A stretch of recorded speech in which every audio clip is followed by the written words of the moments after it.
This call is now being recorded.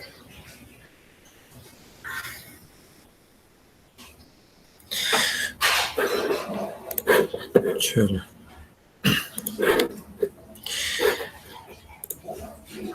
अच्छा, तो मैंने लास्ट टाइम में आपको बताया था कि आज से हम STM32 माइक्रो कंट्रोलर पे काम स्टार्ट करेंगे और इसमें एक चीज़ पहले आपको बता दूं ताकि हमें आइडिया क्लियर हो जाए कि अब हमने क्या करना है आगे।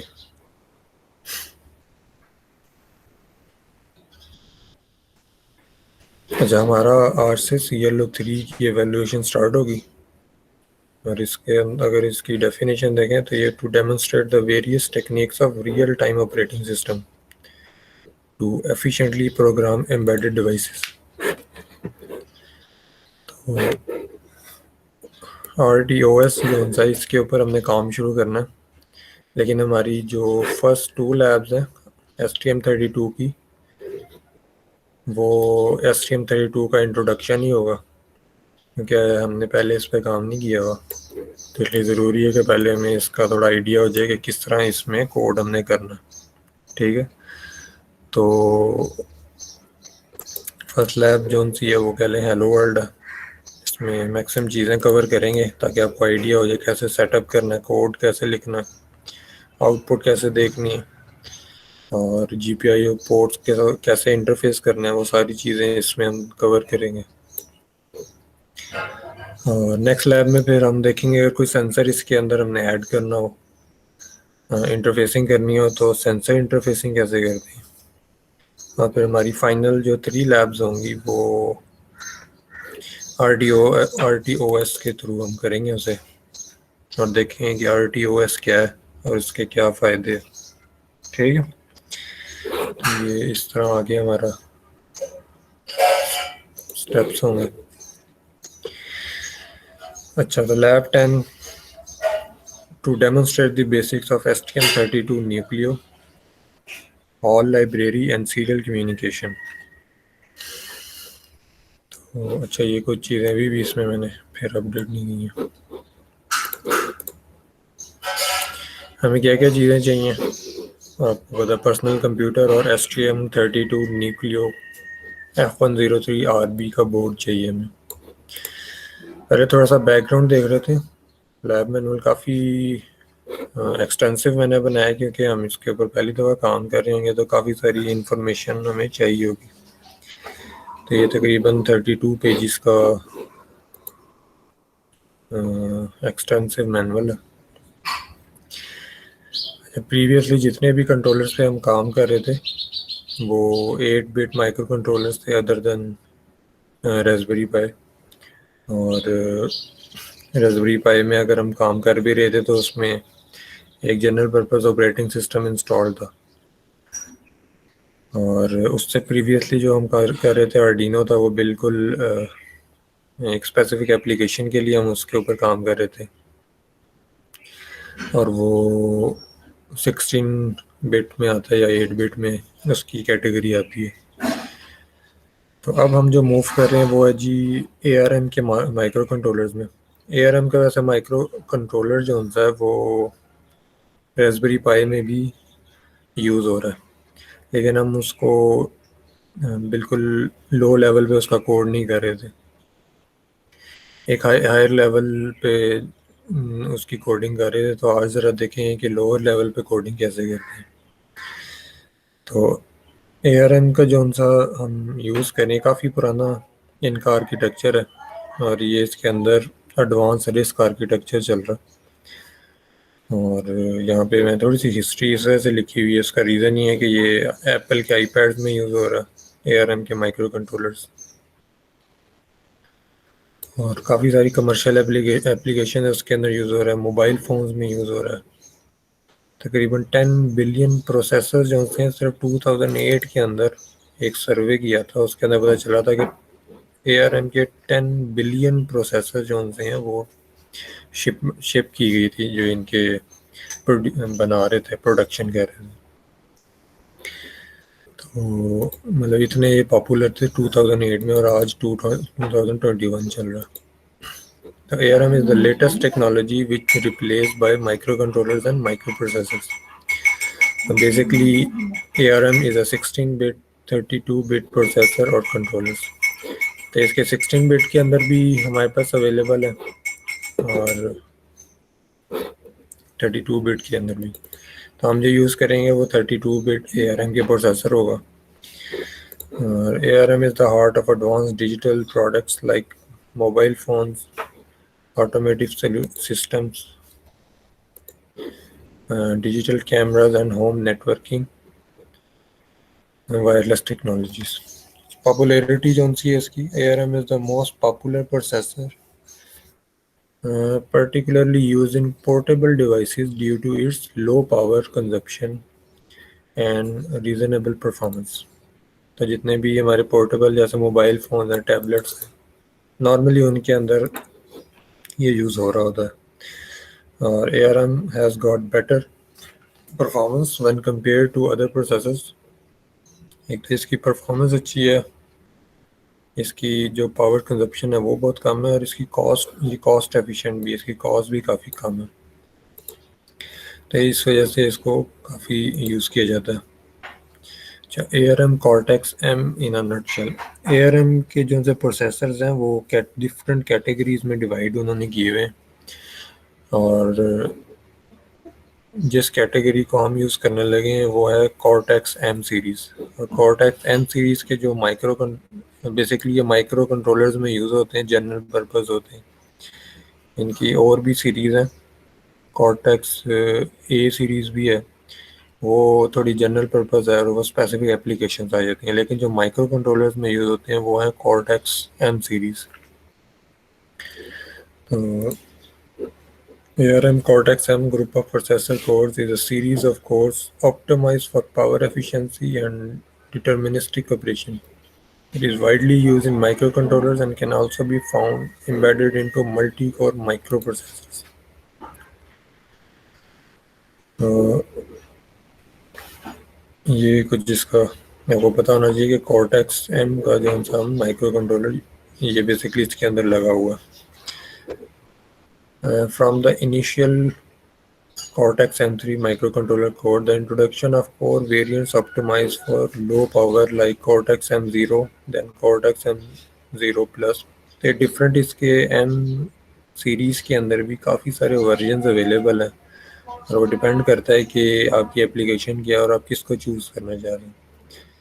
तो ये कुछ परफॉर्मेंस के लिए यूज़ हो रहे हैं, कुछ रियल टाइम परफॉर्मेंस के लिए यूज़ हो रहे हैं, कईयों के अंदर लो पावर कंजम्पशन है और कुछ स्पेशली सिक्योरिटी के लिए उन्होंने बनाए हैं कि आपकी ऐसी एप्लीकेशन जिसमें सिक्योरिटी बहुत ज़्यादा मैटर करती है तो आप Cortex M33 यूज़ कर देते हैं. ऐसा मल्टीपल है. ARM Cortex M Profile Architecture. The main advantages of having ARM Cortex M Profile Architecture standardized across its family of cores. Reason क्या है कि इंजीनियर्स इसको क्यों यूज़ कर रहे हैं? तो ये यहाँ पे बताया कि for engineers to easily port their code from one MCU series to other. तो ARM का अगर आपने एक कोड लिखा है तो वो दूसरे के अंदर भी चल जाता है, आपको सिर्फ चिप चेंज करनी पड़ती है. तो they can choose the right trade off between energy efficiency, computation performance, security and range of peripherals for the system. तो अगर आपने इनिशियली किसी एक ARM के ऊपर कोड किया और अब आपकी परफॉर्मेंस की रिक्वायरमेंट चेंज हो गई है तो आप उसको इजीली रिप्लेस कर सकते हैं. Here to leverage on a rich ecosystem from silicon vendors and from software and hardware tools provide us to accelerate innovation in embedded application. तो इसका जो इकोसिस्टम है काफ़ी अच्छा इन्होंने बनाया हुआ है और काफ़ी सारे इसके वेंडर्स और सॉफ्टवेयर अवेलेबल हैं जिसके थ्रू हम इसको यूटिलाइज कर सकते हैं एफिशिएंटली. और STM Microelectronics is an early adopter of the ARM Cortex M cores and leads the market with the largest portfolio of 32-bit Cortex M MCU. तो ARM एक अलग कंपनी है और STM वाले ARM को यूज़ करते हैं अपने माइक्रो कंट्रोलर्स बनाने के लिए. और It offers engineered the most flexible and scalable choice of microcontrollers on the market with over 1000 part numbers. तो जब आप STM का माइक्रो कंट्रोलर यूज़ करते हैं तो काफ़ी सारे आपके पास टूल्स अवेलेबल हैं, डिफरेंट चॉइसेस अवेलेबल हैं, तो वो चीज़ें यहाँ पे आपको बताएंगी।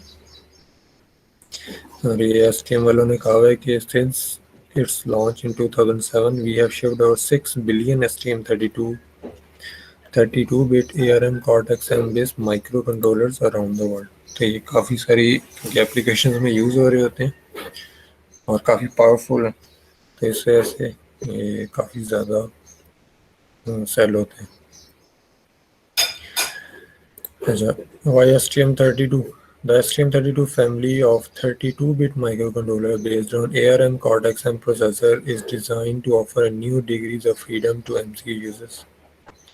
It offers products combining with very high performance, real-time capabilities, digital signal processing, low power, low voltage operation, and connectivity while maintaining full integration and ease of development। तो ये इनका क्लेम है और काफ़ी हद तक ये सही भी है। तो काफ़ी सारी इसके अंदर भी अब हम चीज़ें देखेंगे और पहले इसका देख लेते हैं कि इसका इकोसिस्टम किस तरह है। STM32 ने काफ़ी सारे अपने माइक्रो कंट्रोलर्स को डिवाइड किया हुआ है। यहाँ पे जिसने ये बताया कि हाई परफॉर्मेंस के लिए इन्होंने एक अलग सीरीज़ बनाई हुई है कि ये माइक्रो कंट्रोलर्स हाई परफॉर्मेंस के लिए, अगर आपकी कोई AI की एप्लीकेशन है तो ये AI को भी रन कर सकते हैं। फिर मेन स्ट्रीम के अंदर जो जनरल पर्पज़ है, अगर आपने कोई प्रोटोटाइपिंग करनी है लर्निंग के लिए तो आप फिर मेन स्ट्रीम यूज़ कर सकते हैं microcontroller series. Then ultra low power अगर आपकी एप्लीकेशन है तो उसके लिए फिर ये सीरीज़ के माइक्रो कंट्रोलर यूज़ करें, और अगर आपकी IoT बेस्ड एप्लीकेशन है तो आप फिर वायरलेस पे आ जाएं। STM32 का जो सॉफ्टवेयर का इकोसिस्टम है उसमें STM32 cube, evaluation tool, software tool, embedded software, hardware tool, security और ये काफ़ी सारी इसके अंदर चीज़ें इन्होंने डिफाइन की हैं। ये देखते हैं भी क्या चीज़ें। STM32 सॉल्यूशंस कवर क्या क्या कर रहा है ये? Artificial neural networks, audio slash voice, ये डिफरेंट एप्लीकेशंस ऑडियो की आ सकती हैं। कनेक्टिविटी अगर आपको चाहिए, डिजिटल पावर, GUI की कोई आपकी रिक्वायरमेंट है वो उसको कवर करेगा। मोटर कंट्रोल, सेफ्टी अगर आपका कंसर्न है तो सेफ्टी को कवर करेगा। और USB Type-C तक इन्होंने अपने माइक्रो कंट्रोलर्स में ऐड कर दी हुई है। और इनकी अपनी काफ़ी सारी लर्निंग की कम्युनिटीज़ हैं जिसमें STM32 की कम्युनिटी, फिर एजुकेशन, MCU, विकी और STM32 गिटहब भी है।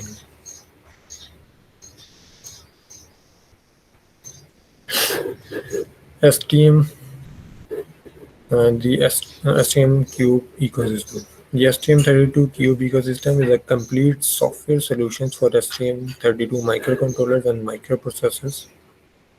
It is intended for both for users looking for a complete and free development environment for STM32 as well as for users who already have an IDE, including Keel or IAR, in which they can easily integrate the various components such as STM32 Cube MX, Cube Programmer and Cube Monitor। तो STM32 के जो cube basically ecosystem है, ये बताना क्या जा रहे हैं कि इनका अपना पूरा सेट ऑफ सॉफ्टवेयर टूल्स हैं जिसको आप यूज़ कर सकते हैं क्विक प्रोटोटाइपिंग के लिए।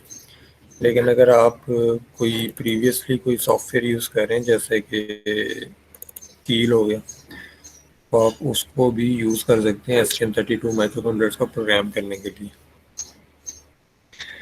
तो what is STM32 Cube in brief? So STM32 is a combination of software tools and embedded software libraries, a full set of PC software tools addressing all needs of complete project development cycle, or embedded software bricks made to run on STM32 microcontroller microprocessor that will bring various functionalities. ठीक है। और दूसरी चीज़ ये है कि ये बिल्कुल free है, सारी चीज़ें जो इसकी अवेलेबल है वो फ्री में अवेलेबल है। तो STM32 क्यूब का अगर ये सॉफ्टवेयर टूल देखें तो ये STM32 क्यूब MX इसके अंदर इंक्लूडेड है, STM32 cube IDE, cube programmer, cube monitor, और मिडल वेयर्स के अंदर अजूर RTOS भी चलता है। हम अजूर तो नहीं यूज़ करेंगे, हम फ्री RTOS यूज़ करेंगे। और अच्छा, अब STM32 ये जो यहाँ पे चीज़ें बताई हुई हैं ये बेसिकली क्या है? तो STM32 Cube MX basically a configuration tool for any STM32 device. This is easy to use graphical user interface, generates initialization C code for Cortex-M cores, and generates a Linux device tree source for Cortex-A cores. तो CubeMX इन्होंने एक graphical interface बनाया हुआ है GUI, वहाँ से हम कुछ कॉन्फ़िगरेशंस कर सकते हैं। वो आपको मैं दिखाऊंगा क्या कॉन्फ़िगरेशन है।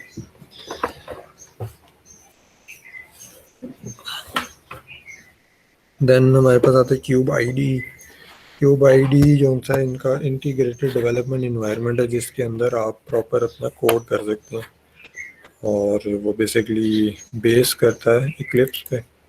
इक्लिप्स भी यूज़ किया जाता था पहले, और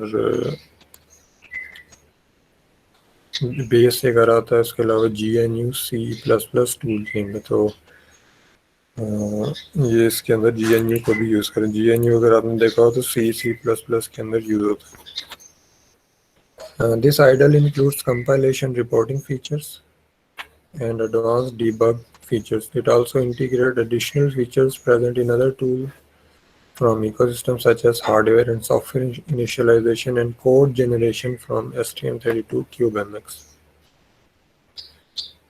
Then Cube Programmer, a programmer tool, it provides an easy to use and efficient environment for reading, writing, and verifying devices and external memories via a wide variety of available communication media. जब आप STM32 को अपने system के साथ attach करते हैं तो STM cube programmer के थ्रू, जिस तरह 8051 के अंदर एक प्रोग्रामर यूज़ किया करते थे, उसका अपना सॉफ्टवेयर था पूरा, तो इस तरह इसका एक प्रोग्रामर भी है जो कि अलाउ करता है कि हम कोड को अपने माइक्रो कंट्रोलर पे राइट कर सकें। एक और जो पावरफुल फीचर है वो ये कि आप जब उसमें कोड बर्न कर लेते हैं माइक्रो कंट्रोलर में तो आप उसको रियल टाइम में मॉनिटर कर सकते हैं। तो इसके अंदर इन्होंने मॉनिटरिंग फीचर भी दिया हुआ है। Family of tools, powerful monitoring tools that help developers fine tune the behavior and performance of their application in real time.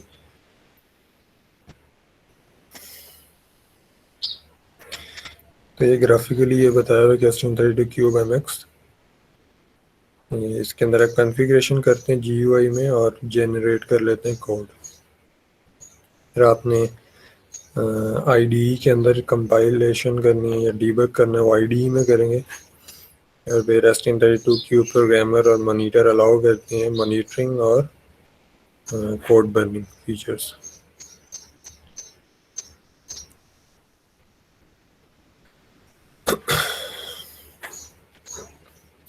फिर STM32 क्यूब के कुछ पैकेजेस हैं, और वो पैकेजेस से मुराद ये है कि कुछ इनकी बिल्ट इन लाइब्रेरीज हैं या APIs हैं जो आप कहना चाहें थे, जैसे कि हॉल या लो लेयर, इनको यूज़ करते हुए, और मिडल वेयर जिसके काफ़ी सारे मतलब हॉल API को यूज़ करके आप अपने माइक्रो कंट्रोलर की इंटरफेसिंग जो होती है वो कर सकते हैं। वो हम ये सारी चीज़ें देखेंगे मिडल वेयर क्या है आने वाली लैब्स में। हॉल को आज हम फोकस करेंगे। फिर STM32 क्यूब एक्सपेंशन पैकेजेस, और ये एक्सपेंशन पैकेजेस के अंदर ये डिफरेंट पिनआउट्स के अंदर आपके STM32 आते हैं, तो काफ़ी सारे इसके एक्सपेंशन पैकेजेस होते हैं। अब इसको किस तरह से यूटिलाइज करना चाह रहे हैं ये भी अभी हम देखेंगे थोड़ी देर में।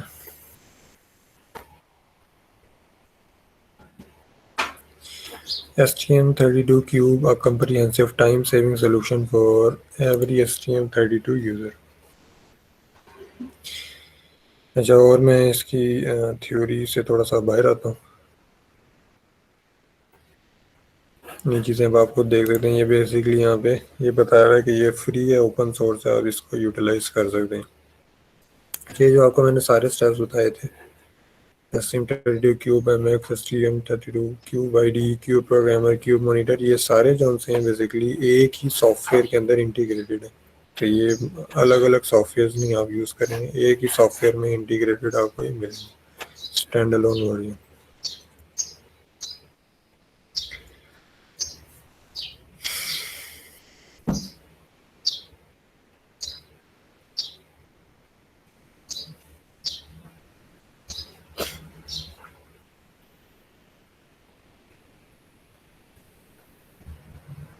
ये सारी चीज़ें आपको मैंने बता दी। अच्छा, ये मैंने जो कोर्टेक्स ए सीरीज़ का बात की थी, तो ये देखें जनरल पर्पस ऑपरेटिंग सिस्टम, जैसे लिनक्स फ्रेमवर्क, एंड्रॉयड की कोई एप्लीकेशन है, तो ये इस तरह की चीज़ें इनमें हो रही होती हैं। जबकि कोर्टेक्स एम, इसके अंदर ये चीज़ें आपके फॉल करती हैं।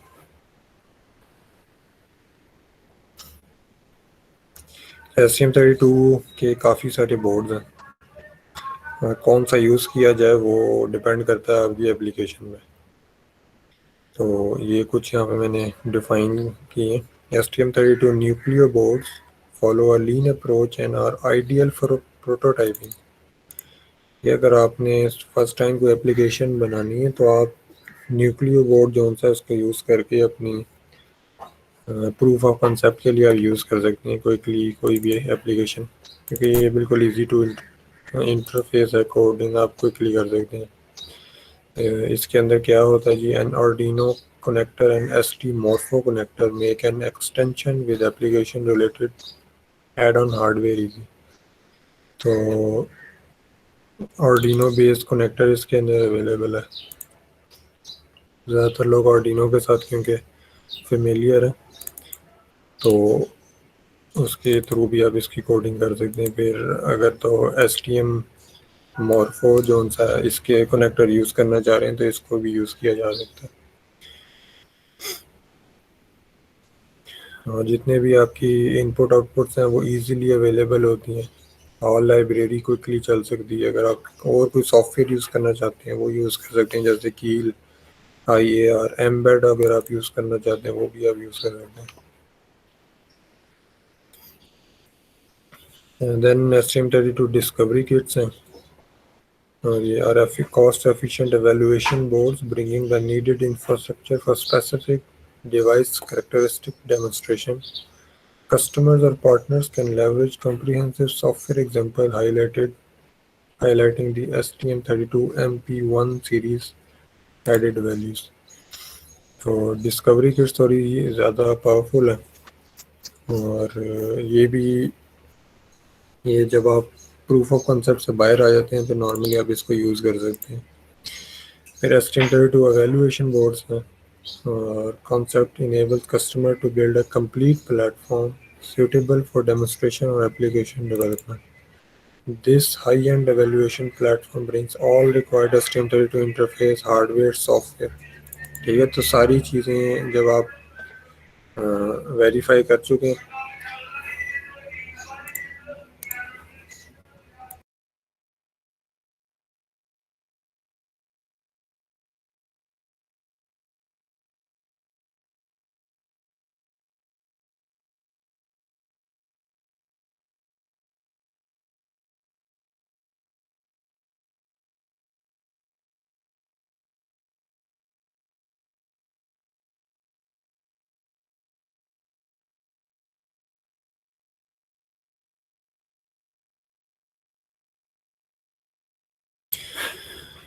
नेक्स्ट जो सा, अच्छा इसमें जो हम यूज़ कर रहे हैं वो STM32 न्यूक्लियो डेवलपमेंट बोर्ड ही है, और ये क्विक प्रोटोटाइपिंग के लिए यहाँ पे एक इन्होंने ग्राफ दिया हुआ है जिसके अंदर आपकी जो मेमोरी रिक्वायरमेंट है, पिन आउट रिक्वायरमेंट है, उसके अकॉर्डिंगली अगर आप 32 पिंस का माइक्रो कंट्रोलर यूज़ करना चाहते हैं तो न्यूक्लियो 32 का मतलब है कि इसकी 32 आईओ पोर्ट्स हैं, आईओ पिंस हैं। और अगर 64 पिंस माइक्रो कंट्रोलर यूज़ करना चाह रहे हैं अब ये यूज़ कर सकते हैं। और इसके अंदर क्या क्या इन्होंने ये डिवाइड किए हुए हैं फ्लैश साइज़ के अकॉर्डिंगली कि कितनी मेमोरी इसके अंदर आपकी यूटिलाइज आप कर सकते हैं। और साथ में जो कलर्स यहाँ पे बताए हुए हैं ये बता रहे हैं कि आपकी किस तरह की एप्लीकेशन है। हाई परफॉर्मेंस नॉर्मली यूज़ हो रहे होंगे एआई की एप्लीकेशंस के लिए, और ये जो अल्ट्रा लो पावर है या मेन स्ट्रीम है।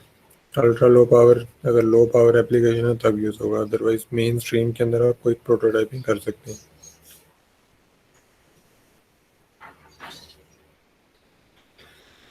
देन ये दोबारा काफ़ी सारी जो सीरीज़ हैं इसकी, ये मैं डिटेल अब इसमें नहीं जाऊँगा क्योंकि फिर ये थ्योरी में ही हम, तो ये आप लोग देख सकते पढ़ लीजिएगा एक दफ़ा कि डिफरेंट जो सीरीज़ हैं F0 F1 F3 G0 G4, तो डिफरेंट इनके फीचर्स हैं और डिफरेंट प्रोसेसर्स इनमें यूज़ हो रहे हैं। तो ये आपको आइडिया हो सकता है।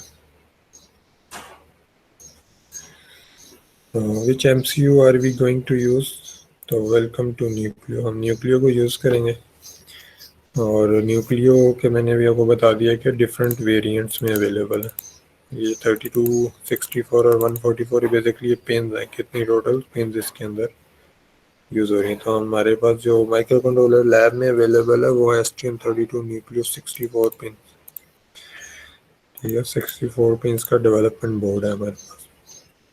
और उसका मॉडल क्या है, वो STM32 F103RB। तो F1 F1 सीरीज क्या है जी, based on ARM Cortex M3। These microcontrollers generally have more speed, memory and peripherals than their Cortex M0 cousins। ठीक है, तो ये मेन स्ट्रीम माइक्रो कंट्रोलर्स हैं।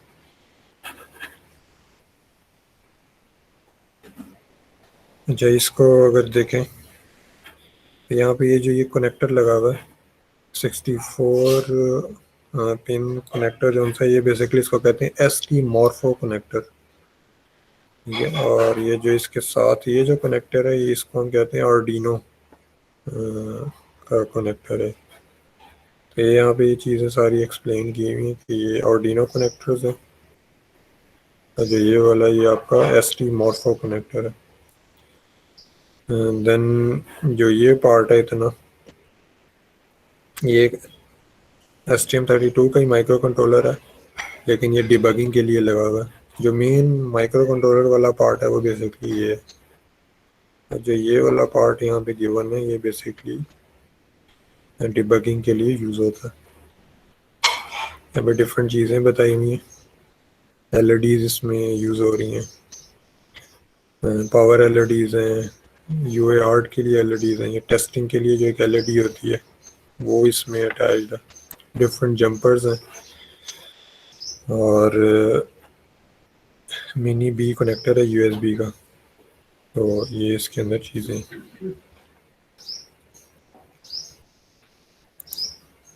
इसकी जो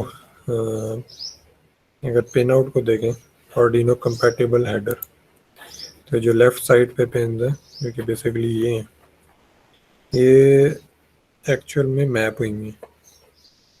तो जैसे कि ये एनालॉग पिन जो सी ये सारी A0 A1 A2 ये बेसिकली STM32 की पोर्ट A की 0th पिन है, पोर्ट A की 1 पिन, पोर्ट A की 4 पिन, पोर्ट B की 0 पिन, पोर्ट C की 1 पिन, पोर्ट C की 0 पिन। तो ये पिन आउट मैंने इसमें अटैच किया, ये एम्बेड वालों ने ये दिया हुआ था बड़ा ज़बरदस्त। तो अगर आप आर्डिनो का कनेक्टर के थ्रू चीज़ों को समझ रहे हैं तो बेसिकली वो मैप कैसे हुई है, क्योंकि जो माइक्रो कंट्रोलर है हमें पता है कि माइक्रो कंट्रोलर्स के अंदर पोर्ट्स होती हैं, जैसे 8051 के अंदर पोर्ट्स थी और हम डिफरेंट 8 बिट पोर्ट्स होती थी जिसके ऊपर हम डाटा रीड कर सकते हैं या राइट कर सकते हैं। तो इसकी जो पोर्ट्स हैं वो 4 पोर्ट्स हैं, पोर्ट ए बी सी और डी। ठीक है, ये आप इसको देख सकते हैं। इसी तरह ये बाकी जो आर्डिनो के जो कनेक्टर्स हैं वो ये पैरेलल में ये बताया हुआ है। देन अगर आप एस टी एम का मॉर्फो हेडर को देखें तो वो किस तरह से इसकी कैसे डिफाइन किया हुआ है, तो वो यहाँ पे ये बताई हुई है सारी चीज़ें। तो ये जब आगे जाएंगे तो हम देखेंगे कि इसको हमने कैसे यूज़ करना है। तो ये देख रहे हैं पोर्ट ए है, इसमें पोर्ट सी है, पोर्ट एफ भी है, पोर्ट बी, काफ़ी सारी इसमें पोर्ट्स अवेलेबल हैं।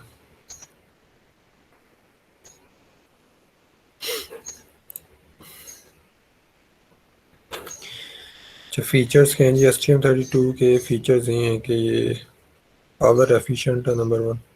पावर एफिशिएंसी मेनली जो आती है वो स्विच मोड पावर सप्लाई। अगर आपने पावर इलेक्ट्रॉनिक्स पढ़ी है तो उसके अंदर एक मेथड है एफिशिएंट पावर प्रोवाइड करने का, वो है switch mode power supply, SMP।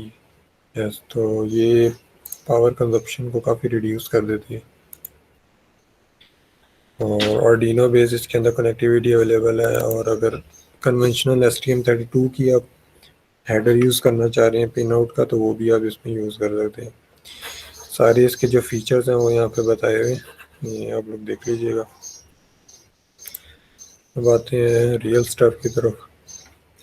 जब इसको जब यूज़ करना है सबसे पहले आपको सॉफ्टवेयर चाहिए, और वो है जी STM32 क्यूब IDE। तो क्यूब IDE को आप सिंपली इनकी ऑफिशियल वेबसाइट से डाउनलोड करके इंस्टॉल करें। स्टेप्स हैं उनसे वो सारे वहाँ पे डिफाइंड है। तो अच्छा, पैरेलल में मैं ये सॉफ्टवेयर भी रन कर लेता हूँ। जब आप इसको इंस्टॉल कर लेंगे तो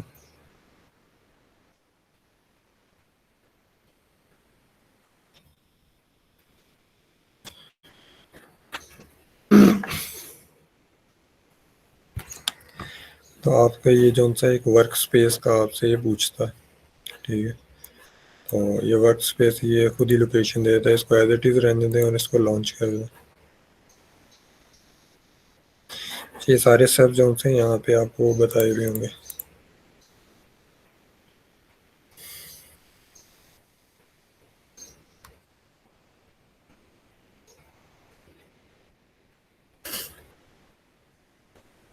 देन जब आप ये कर लेंगे तो फिर अब आपने पहले जो अभी ये मुझे तो ये शो हो रही है स्क्रीन, लेकिन जब फर्स्ट टाइम आप इसको चलाते हैं तो आपको ये इस तरह की स्क्रीन शो हो रही है। अभी देख लेते हैं, ये भी वैसे आ जाएगी।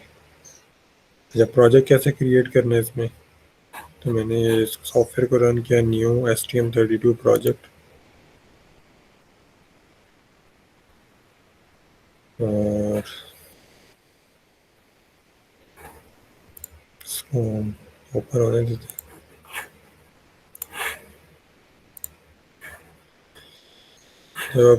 जब प्रोजेक्ट क्रिएट करने लगते हैं सबसे पहले आपसे माइक्रो कंट्रोलर का पूछता है कि आप कौन सा माइक्रो कंट्रोलर यूज़ कर रहे हैं। तो यहाँ पे पार्ट नंबर भी बता सकते हैं अगर आपको एग्जैक्ट पार्ट नंबर का पता है। अदरवाइज बोर्ड सेलेक्टर में आके तो यहाँ पे भी आप लिख सकते हैं कि आपका कौन सा बोर्ड है। तो हमारा न्यूक्लियो F103RB है। ठीक है, तो ये यहाँ पे शो हो रहा है। जब फर्स्ट टाइम आप इसको सेलेक्ट करेंगे और नेक्स्ट करेंगे तो ये इसकी फाइल्स को डाउनलोड करेगा, और उसमें में भी थोड़ा सा टाइम लग जाए। तो जो जो रिक्वायर्ड फाइल्स हैं इस रिलेटेड, इस माइक्रो कंट्रोलर से रिलेटेड, तो वो फिर इसको इंस्टॉल कर लेगा। तो मेरे पास ऑलरेडी है। चाहे फिर प्रोजेक्ट नेम आप जो भी रखें, जो भी आपका टास्क आप कर रहे हैं उसके अकॉर्डिंगली रख लें। तो मैंने यहाँ पे जो एक ऑलरेडी बनाया हुआ न्यूक्लियो F103RB ब्लिंकी के नेम में, तो अभी चले टेस्ट प्रोजेक्ट बना लेते हैं।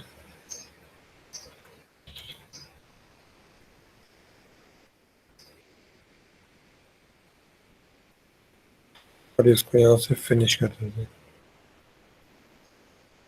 तो ये भी पूछेगा initialize all peripherals with their default mode, तो इसको यस कर दें। डिफ़ॉल्ट मोड के अंदर जो जैसे सीरियल कम्युनिकेशन है वो इसको इनेबल कर लेगा, कुछ जो इम्पोर्टेंट चीज़ें हैं इसको ऑलरेडी खुद ही इनेबल कर लेगा। लेकिन अगर आप कोई ऐसी एप्लीकेशन बना रहे हैं जिसके अंदर आपने खुद से सारी चीज़ों को इनेबल करना, तो फिर आप इसको बेशक नो कर दें। अभी हम इसको यस कर ले रहे हैं। अच्छा, आप लोगों को कुछ आइडिया हो रहा है अभी तक कि नहीं चीज़ों का?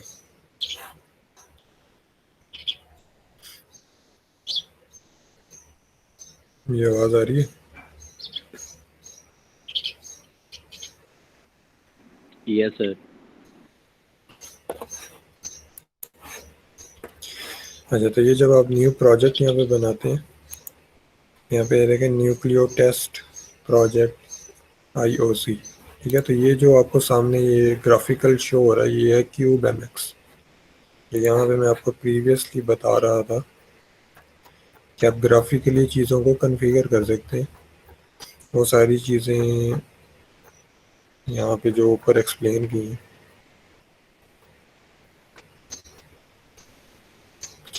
STM32 क्यूब MX कन्फिग्रेशंस, ये बेसिकली कन्फिग्रेशंस के लिए।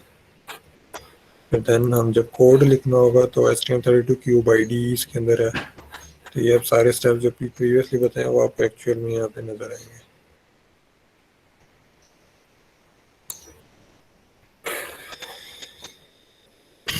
ओके, अच्छा, अब ये अगर यहाँ पे इसको मैं थोड़ा जूम इन कर लूँ तो ये अगर आप देखें ये क्या चीज़ है, ये इंटरनल माइक्रो कंट्रोलर है जिसको आप प्रोग्राम कर रहे होते हैं, ठीक है। STM32 का ये तो पूरा ये माइक्रो कंट्रोलर जी है, इसके अंदर जो चिप यूज़ हो रही है, ठीक है, ये जो ये सेंटर में चिप है,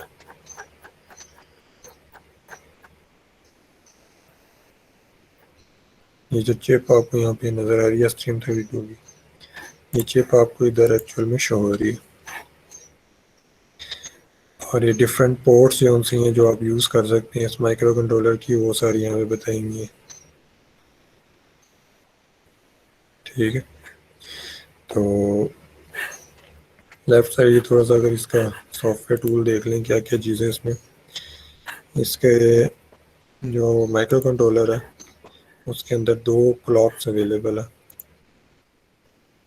तो वो सिस्टम कोर के अंदर आपको नज़र आती हैं और RCC में, ठीक है, हाई स्पीड क्लॉक, लो स्पीड क्लॉक। तो अगर तो आप माइक्रो कंट्रोलर का क्रिस्टल ऑसिलेटर यूज़ करना चाह रहे हैं तो यहाँ पे बाईपास क्लॉक सोर्स लिखी होती है। और अगर आप इंटरनल यूज़ करना चाह रहे हैं तो वो सिरेमिक रेजोनेटर आ जाता है। इसके इंटरनली भी जो सी क्लॉक अवेलेबल है, ये हमें अभी चेंज करने की ज़रूरत नहीं है, वैसे आपको आइडिया होना चाहिए। फिर एनालॉग पिन्स, अगर आप कोई एनालॉग पिन्स को यूज़ करने लगे तो उसको पहले इनेबल करना पड़ता है। टाइमर्स यूज़ कर रहे हैं तो 4 टाइमर्स हैं इसमें। कनेक्टिविटी कैन प्रोटोकॉल यूज़ करना है, I2C, ये डिफरेंट यहाँ पे बताए हुए USB यूज़ करना है। तो ये सारे जो भी आप यूज़ करेंगे उसको आपको यहाँ से इनेबल करना पड़ेगा। जिसमें कैन है उसे एक्टिवेट करना है, I2C उसको इनेबल करना। देन मिडल वेयर, तो ये मैं आपको बताता हूँ फ्री RTOS, ये अगर यूज़ करना है तो इसको इनेबल करना पड़ेगा, ये आज का फोकस नहीं। और फिर इसके अंदर एक क्लॉक सिस्टम जो उनसा वो यहाँ पे डिफाइन हुआ है कि STM32 का जो ARM जो प्रोसेसर है उसका इंटरनल जो आर्किटेक्चर है उसके अंदर जो क्लॉक मैकेनिज्म है वो सारा बेसिकली इधर बता हुआ है। इसमें भी हम इसकी डिटेल्स में भी नहीं जाएंगे क्योंकि ये इट्सल्फ एक अलग कोर्स है। तो ये बहरहाल आपको पता होना चाहिए कि क्लॉक कॉन्फ़िगरेशन के अंदर डिफरेंट क्लॉक के ऑप्शन हैं हमारे पास। हाई स्पीड क्लॉक देनी है क्या, और इंटरनल क्रिस्टल से अगर देनी है जो मैं बात कर रहा था तो ये लिखा है हाई स्पीड इंटरनल आई से। और अगर एक्सटर्नल क्लॉक जो कि क्रिस्टल ऑसिलेटर से नॉर्मली होती है, तो वो उसके लिए ये सेटिंग्स है। आप यहाँ से डिफरेंट ये सेलेक्ट कर सकते हैं। देन प्रोजेक्ट मैनेजर, यहाँ पे अगर प्रोजेक्ट का नेम चेंज करना चाह रहे हैं, लोकेशन चेंज करना चाह रहे हैं, तो ये सारी चीज़ें आप चेंज कर सकते हैं। और चलो,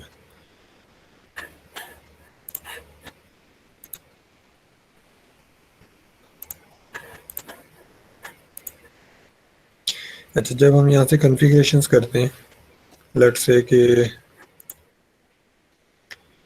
पोर्ट नंबर जो PA10 है, इसके ऊपर मैं क्लिक करूँ तो यहाँ पे मल्टीपल ऑप्शन है। ठीक है, मैं इसको इनपुट पोर्ट बनाना चाह रहा हूँ, आउटपुट पोर्ट बनाना चाह रहा हूँ, वो चीज़ें सारी जो सी हम इधर से इसके ग्राफिकल इंटरफेस से कर सकते हैं क्विकली। तो किसी भी पोर्ट को, लेट से मैंने इसको आउटपुट बनाना है, इसको सिलेक्ट करके आउटपुट बना लूँगा, लेकिन इसको अगर मैं नहीं बनाना चाहता आउटपुट, तो दोबारा क्लिक करके ख़त्म कर दूँगा। ठीक है, तो जो मैंने, अगर यहाँ पे हम देखें, अब हमने क्योंकि इनिशियली क्या करना,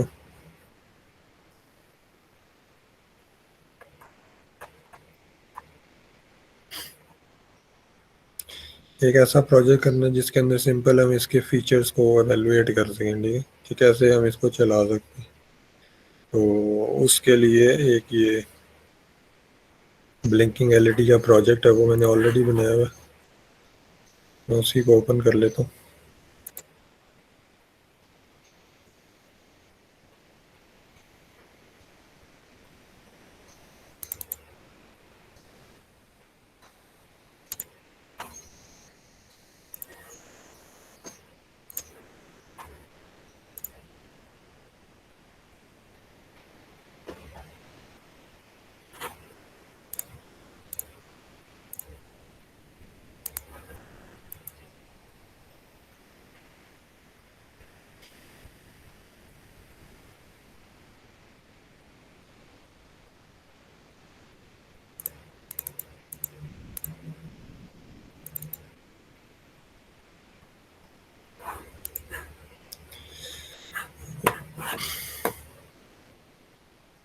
अच्छा, जब इसके अंदर आप कोई भी चेंज कर दें, लेट्स से मैं यहाँ पे कॉन्फ़िगरेशन मैंने कर ली, इसको मैंने आउटपुट बना लिया।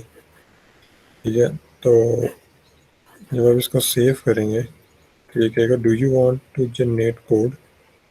वो जितनी चेंजेस आपने की होंगी उसके अकॉर्डिंगली ये इनिशियलाइज कर देगा एक कोड। ठीक है, वो कह रहा है कि this section can be associated with C perspective, do you want to open this perspective now? तो यस, तो ये इसका जो मेन सी कोड है वो भी ओपन कर देगा। ये वैसे यहाँ से अगर ना भी ओपन करे, तो ये कोर में आके हम सोर्सेज में और ये मेन में हम आके इसको एक्सेस कर सकते हैं। ठीक है, अच्छा, तो ये हमारा ये इसने कोड जनरेट किया। इसमें कुछ लाइंस ऑफ कोड मैंने खुद से लिखी हुई, वो मैं अभी रिमूव कर देता हूँ या कमेंट आउट कर देते हैं।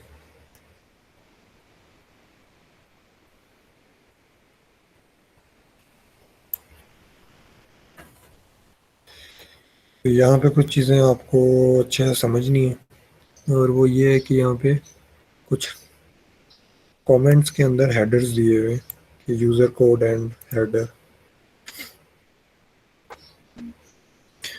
User code begin header, user code begin includes, user code end includes. ये बेसिकली जो स्पेस दी हुई है, इसके अंदर आपने अपने कोड को लिखा करना। ठीक है, उसकी वजह क्या है जी, क्या वजह हो सकती है, कोई बताना चाहेगा? अभी अगर आप देखें, डिफरेंट बताए हुए हैं, user code begin, PM, even के मेन लूप के अंदर भी इन्होंने कहा हुआ है कि user code begin system and user code end two. क्या फ़र्क पड़ सकता है, ये क्यों बताया हुआ इन्होंने? कौन बताएगा जी आप में से?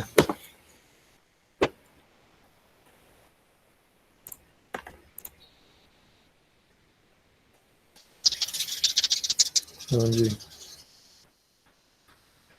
आवाज आ रही है मेरी? सो तो नहीं गए सारे? नो जी सर, बस आ सर। रही है बस। चल रही है। अब किसी ने मुझे इसका जवाब नहीं दिया अभी तक।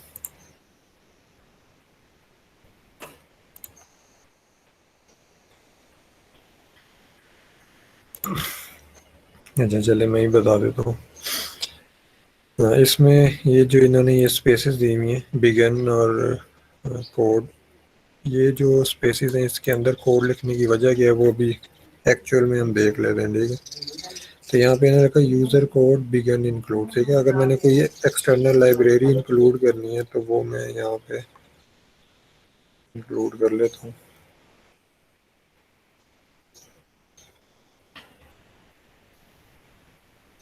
ये एग्जैक्ट लाइब्रेरी है भी कि नहीं, मैंने यहाँ पे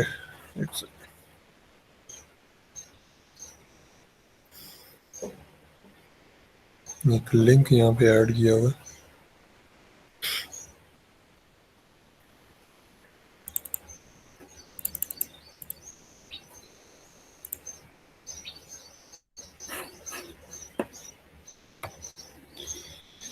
इधर से देख लेते हैं एग्जैक्ट नेम।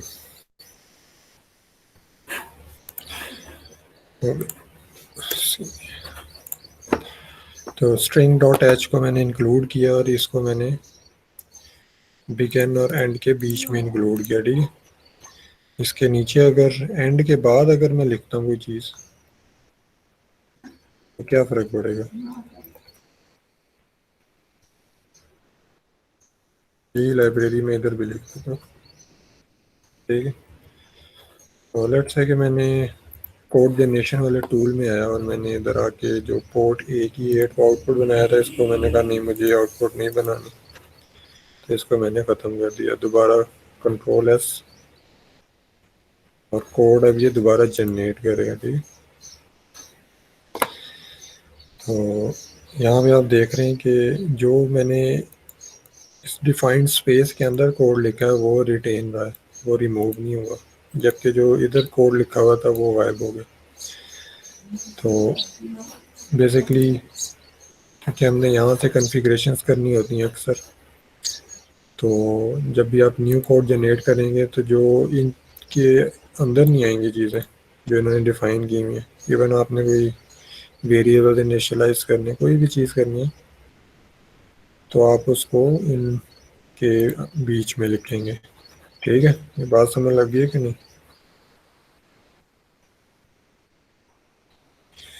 अब में से बता दिया करें। यस सर, समझा दीजिए। चलो चलिए, तो हमारा अच्छा अब हम करते हैं एक छोटा सा कोड, तो साथ में मैनुअल को भी लेकर चलते हैं ताकि कोई स्टेप मिस ना हो जाए।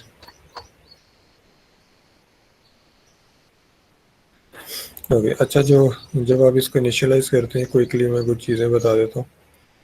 कुछ फंक्शंस यहाँ पे, जैसे अगर आपने GPIO पिंस को यूज़ करना है तो हम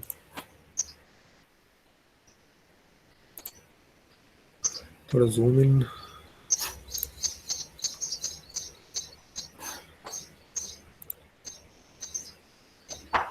क्या आपको नज़र आ रहा है ये कोड यहाँ पे क्लियरली?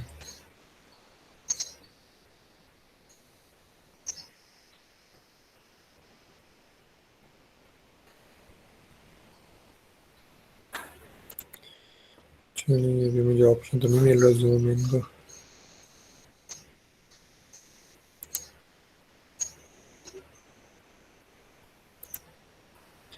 ठीक है,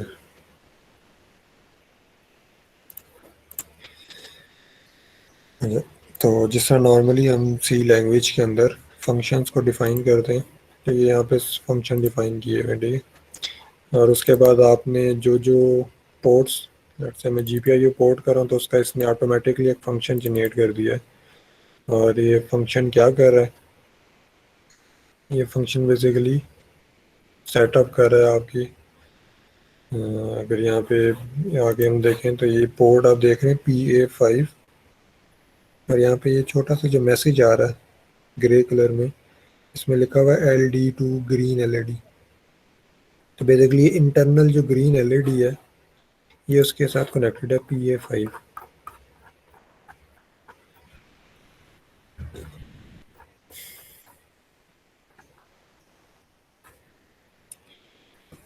यहाँ पे अगर देखें कुछ एलईडीज हैं, LED1, LED2, LED3। जो LED2 है ये जैसे आर्डिनो के अंदर एक एलईडी होती है जिसको आप वैसे यूज़ कर सकते हैं टेस्टिंग के लिए। तो इस तरह LED2 ग्रीन एलईडी जो सी है वो अटैच्ड है पोर्ट ए की 5th पिन के साथ। ये PA5 port A 5th pin. तो हम इसको बेसिकली ब्लिंक करके देखेंगे अभी। तो ये जो GPIO इनिट है, ये इनिट बेसिकली इसको इनिशियलाइज कर रहा है LD2 GPIO पोर्ट, और ये सारी इसके अंदर इनिशियलाइजेशन हो रही है। देन मैंने कहा था सीरियल कम्युनिकेशन भी इसने इनेबल की हुई है बाय डिफ़ॉल्ट, ये उसका फंक्शन है। और यहाँ पे आप इसमें सेटिंग्स कर सकते हैं कि बॉड रेट क्या हो, वर्ड लेंथ क्या हो, stop parity, stop bits parity, ये क्या इसके अंदर चीज़ें हम भर दें। तो ये अच्छा, ये CubeMX की जो ज़बरदस्त चीज़ है आप देख रहे हैं, इसमें सारा कोड जो फंक्शन में लिखा हुआ है वो यहीं पे शो कर दिया। और ये एक्चुअल में ये नीचे कोड हुआ है इसका, ये सारे कोड यहाँ पे लिखे हुए हैं, ठीक है। इसने ऑटोमेटिकली जनरेट की। तो बॉड रेट क्या रखना है, यूआरट कौन सा यूज़ करना है, ये सारी चीज़ें। सिस्टम क्लॉक कन्फिग्रेशन, क्लॉक इस वक्त कौन सी यूज़ हो रही है वो सारी यहाँ पे डिफाइन है।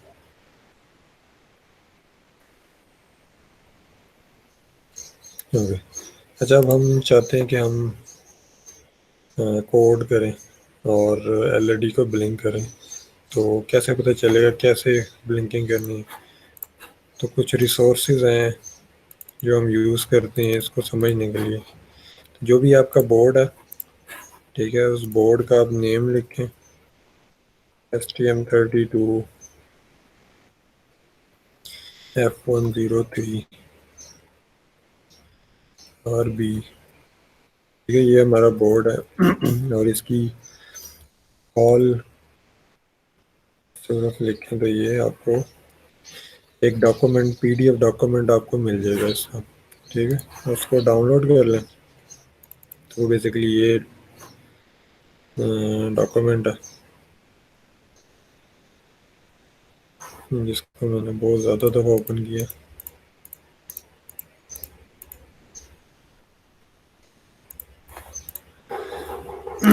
अच्छा, अब हम करना चाह रहे हैं कि GPIO पोर्ट्स को यूज़ करना चाह रहे हैं। तो यहाँ पे इसका बड़ा ज़बरदस्त इन्होंने ये हॉल लाइब्रेरी को समझने के लिए, hall basically hardware abstraction layer है, इसके इन्होंने फंक्शनैलिटीज़ बनाई हुई हैं कि आप बिल्कुल लो लेवल आपको कोड ना करना पड़े, एक हायर लेवल API को यूज़ करके आप इसका कोड कर लें, ठीक है।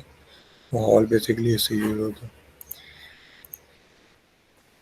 तो ये अल्फ़ाबेटिक ऑर्डर में यहाँ पे चीज़ें लिखी हुई हैं।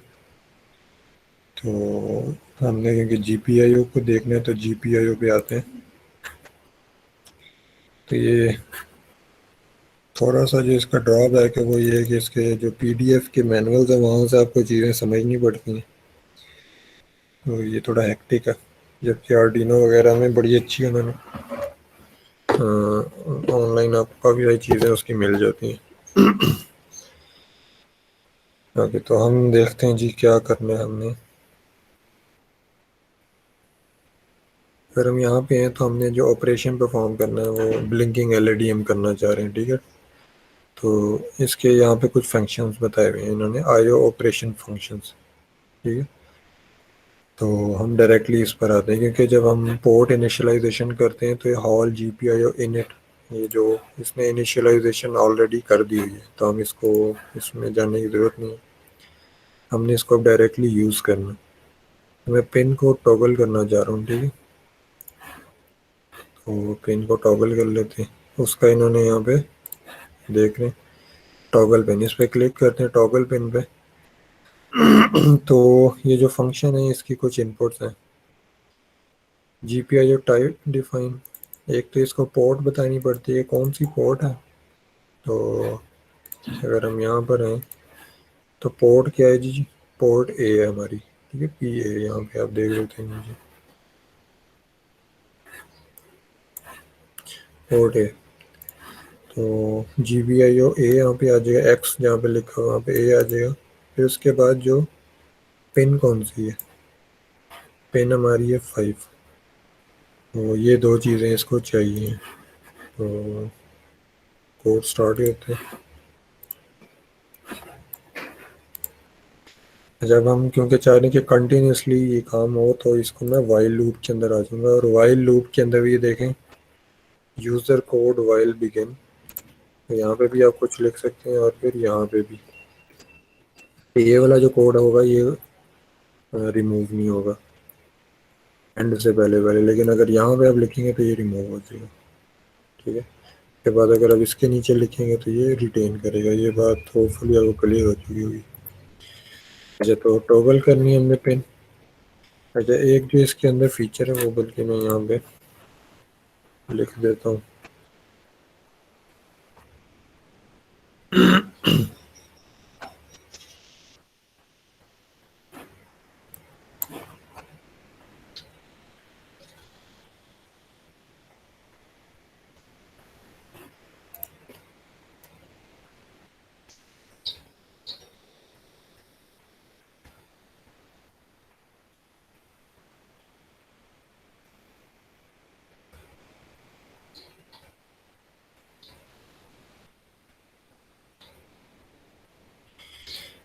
इसके अंदर कंट्रोल प्लस स्पेस अगर आप प्रेस करेंगे तो ये बेसिकली आपको कोड कंप्लीशन का फीचर यूज़ कर सकते हैं अब इसके अंदर। तो भी मैं आपको यहाँ पे शो भी करूँगा। तो मैंने यहाँ पे लिखा हॉल अंडरस्कोर। ये जो मैं फंक्शन लिख रहा हूँ ये मुझे कि मैंने रटा नहीं लगाया हुआ, ये यहाँ पे इन्होंने बताया हुआ कि ये फंक्शन का नहीं है। मैं इसको कॉपी भी कर सकते हैं। तो यहाँ पे हॉल कंट्रोल स्पेस मैंने जब प्रेस किया तो ये देख रहे हैं काफ़ी सारे फंक्शन आ गए, और इसने हॉल को ऑटोमेटिकली कैपिटल भी कर दिया। हमने GPIO को यूज़ करना है, हॉल GPIO टॉगल, ठीक है। तो ये इसको शो कर रहा है, तो इसको सिलेक्ट करें। अच्छा, GPIO एक्स की जगह हम ये लिख देते हैं, GPIO ये है। और जो पिन है, अच्छा पिन ये नॉर्मली ये स्मॉल में दे देता है, तो ये कैपिटल में ही आएगा, PIN 5, ठीक है। ये मैंने पिन 5 को टॉगल का कह दिया। और इसके अंदर एक मैं चाहता हूँ कि डिले ऐड कर सकूँ, तो डिले की कोई है जी हेल्प, और सिंपल फाइंड करें डिले।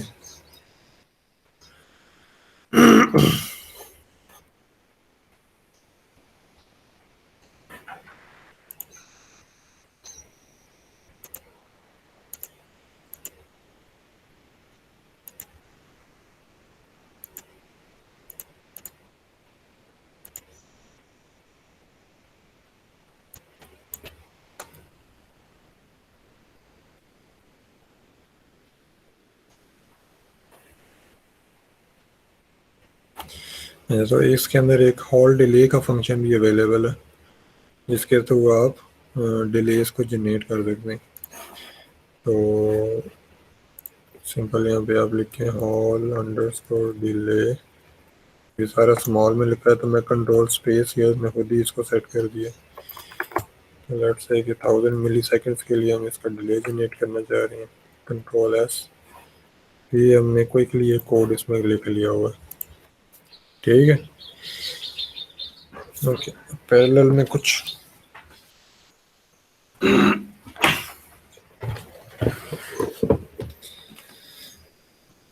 अच्छा, अब इसको देखते हैं ये कोड बिल्ड कैसे करना है। तो प्रोजेक्ट बिल्ड प्रोजेक्ट,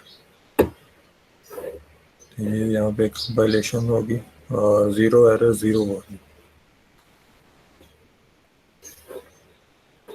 ठीक है। चलिए, हमारा एरर तो कोई नहीं है, ये अच्छी बात है। नेक्स्ट चीज़ है हमारे पास कि हम इसको अपने माइक्रो कंट्रोलर के ऊपर कैसे रन कर सकते हैं। उसके लिए मैं अभी आपको शॉर्टली माइक्रो कंट्रोलर भी शो कर दूंगा। अब डिबगिंग कैसे करनी है पहले वो देख लेते हैं, फिर माइक्रो कंट्रोलर जो एक्चुअल हार्डवेयर है उस पर कैसे चल रहा है वो भी हम देख लेंगे। तो यहाँ पे अगर हम जाएं रन में डीबग एज, तो STM32 माइक्रो कंट्रोलर में सेलेक्ट करें तो उसने कहा है जी आपका तो माइक्रो कंट्रोलर ही नहीं कनेक्ट हुआ हुआ, तो मुझे पहले माइक्रो कंट्रोलर को कनेक्ट करना पड़ेगा।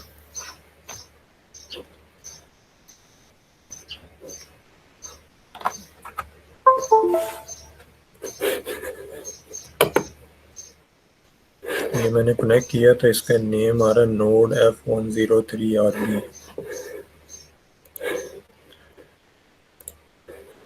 आगे हम देखते हैं चलता।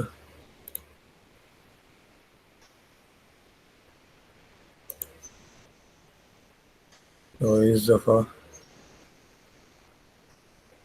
ठीक है। अच्छा ये कंफर्म पर्सपेक्टिव स्विच, अब ये जो स्विच का कह रहा है बेसिकली आपको डिबगिंग मोड के पर्सपेक्टिव में लेके जाना चाहे तो इसको यहाँ से स्विच कर लें। अब हम कोड डिबगिंग जो एक बड़ा पावरफुल टूल है कि आप ईच लाइन पे देख सकते हैं कि कहाँ पे अगर कोई एरर आ रहा है तो कहाँ पे आ रहा है, तो एक एक चीज़ आप यहाँ पे देख सकते हैं। इनिशियली जब आप इसको स्टार्ट करेंगे तो ये यहाँ पे स्टॉप हुआ हुआ है, ये हॉल इनिट पे आगे, और इवन आप यहाँ पे ब्रेक पॉइंट्स भी लगा सकते हैं कि जैसे ब्रेक पॉइंट इधर लगा दिया कि इधर आके रुक जाए। अब इसको मैं चाहता हूँ कि स्टार्ट हो तो इसको रिज्यूम पे क्लिक करूँगा और ये देखें नेक्स्ट ब्रेक पॉइंट पे आके ये रुक गया।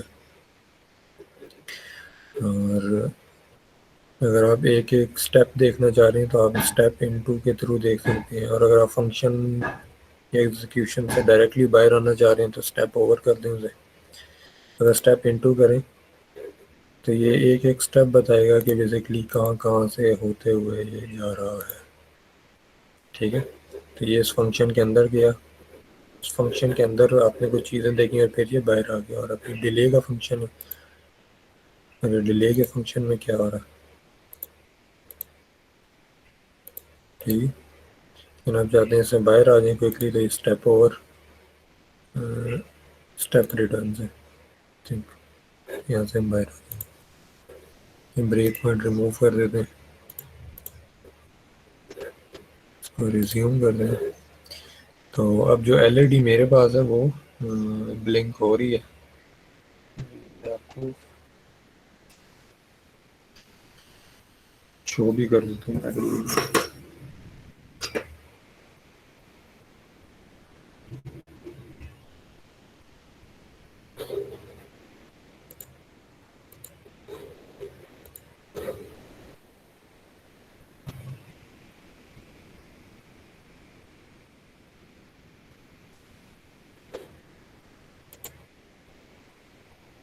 तो ये इधर आप देख सकते हैं कि एलईडी जो सी है आ रही है आपको नजर, एलईडी ब्लिंक होते हैं। यस नजर आ रही है ये 1000 मिलीसेकंड के डिले के साथ ये एलईडी हमारी ब्लिंक हो रही है। मैंने एक एक्सटर्नल एलईडी भी अटैच की हुई है जो कि यहाँ पे अगर हम देखें ये कनेक्टर के थ्रू मैंने इसको अटैच किया अभी।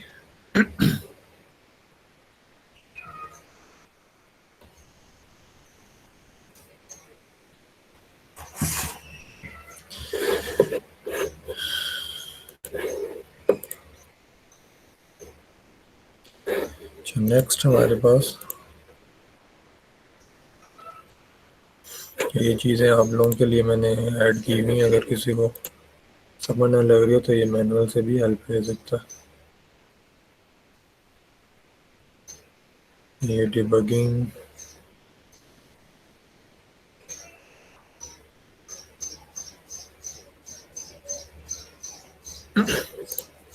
ओके। नेक्स्ट चीज़ जो सी है ब्लिंकिंग एलईडी के बाद वो है जी हमारी कि UART के थ्रू हम प्रिंटिंग कैसे करें, क्योंकि प्रिंटिंग जो सा एक बड़ा ही एफिशिएंट वे होता है कि आप अपने कोड के अंदर डिफरेंट पॉइंट्स पे अगर आप देखना चाह रहे हैं कि क्या आउटपुट आ रही है तो आप सीरियल प्रिंटर के थ्रू भी प्रिंट करवा सकते हैं। तो इसको भी देख लेते हैं इसको कैसे यूज़ करना। तो उसके लिए ज़रूरी है कि सबसे पहले आपका USART इनेबल हो, और ये बाय डिफ़ॉल्ट इसने इनेबल किया हुआ, लेकिन अगर ना हो तो फिर भी हम इसको कनेक्टिविटी में आके USART इधर से हम इसको इनेबल कर सकते हैं। ठीक है, अभी एसिंक्रोनस मोड में इसको हमने रखा हुआ है, डिसेबल करना तो डिसेबल भी कर सकते हैं।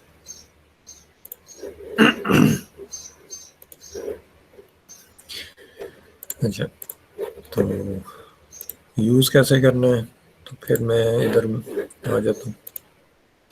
इधर अगर हम आए और यहाँ पे देखें जी USART जेनेरिक, इसको कैसे यूज़ करना है। इनिशियलाइजेशन जो है इसने ऑटोमेटिकली खुद कर दी हुई है। इसके अंदर जो बेसिकली सेटअप हो रहा होता है, बॉड रेट, स्टॉप रेट, ये सारी चीज़ें हैं। हर चीज़ का क्या मतलब है वो सारी चीज़ें इधर बताई हुई वो आप देख सकते हैं। उसमें उसकी डिटेल में नहीं मैं जाऊँगा अभी।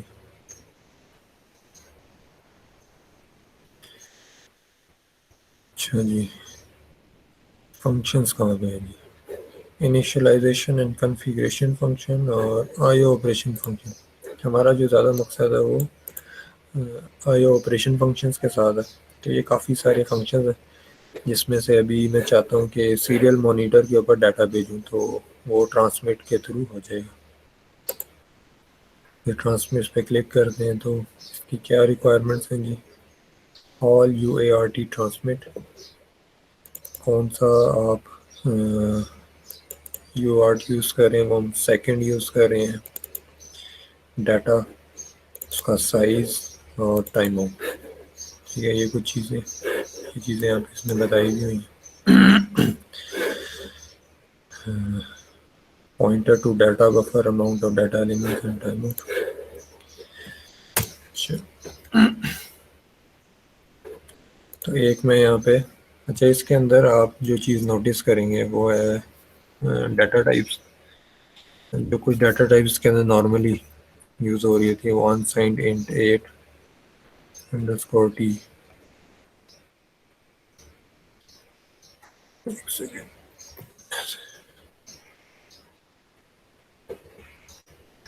इवन के मुझे भी अभी तक मैंने सही लिखी है।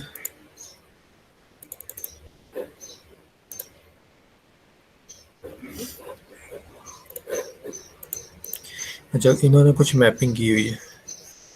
ये अनसाइंड इंट 8 जो सी बेसिकली एक करेक्टर इसको कंसीडर करते हैं। ठीक है, तो करेक्टर का मतलब ये भी है और करेक्टर का मतलब ये भी है, तो जो भी आप यूज़ करना चाहिए तो ये इसका आपको पता होना चाहिए।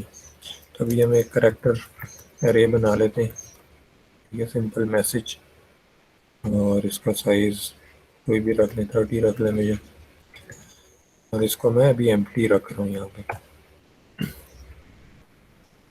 ठीक है, और हमारे पास एक फंक्शन है, चले अभी इसको ऐसे डायरेक्टली यूज़ कर लेते हैं, फिर आगे बढ़ेंगे step by step. Let's say ये हेलो वर्ल्ड, और ये मैं सीरियल मॉनिटर पे शो करना चाह रहा हूँ।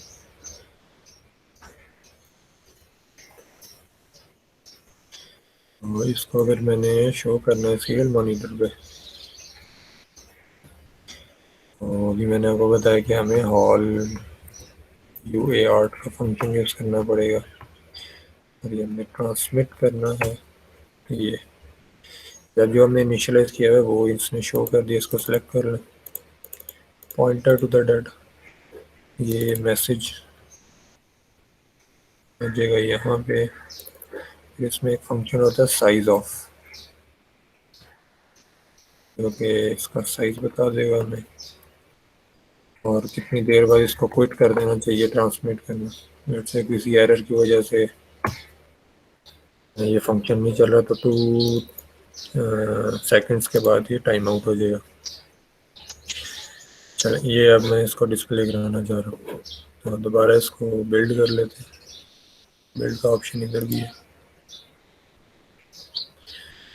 ओके।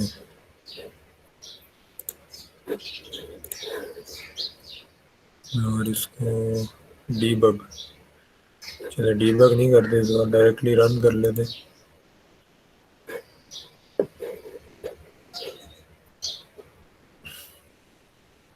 ये नीचे आपको ये कंसोल शो हो रही है, इस कंसोल पे कमांड शेल कंसोल पे मैं आऊँगा और इधर आपको एक सीरियल पोर्ट का कनेक्शन बताना था। तो ये तो मैंने खुद से एक नेम डिफाइन किया हुआ है, यहाँ पे न्यू पे क्लिक करें, कनेक्शन का नेम लिखें, आपका जो कंट्रोलर अटैच है वो इसने खुद ही आइडेंटिफाई कर लिया, कॉम 3 पे है, बॉड रेट क्या है, वो सारी चीज़ें ऑलरेडी आ रही है। ये सीरियल कॉम, इसको मैं ओके करता हूँ। ये अगर आप देखें तो ये हेलो वर्ल्ड प्रिंट हो रहा है। ठीक है, समझ लगी है इसकी।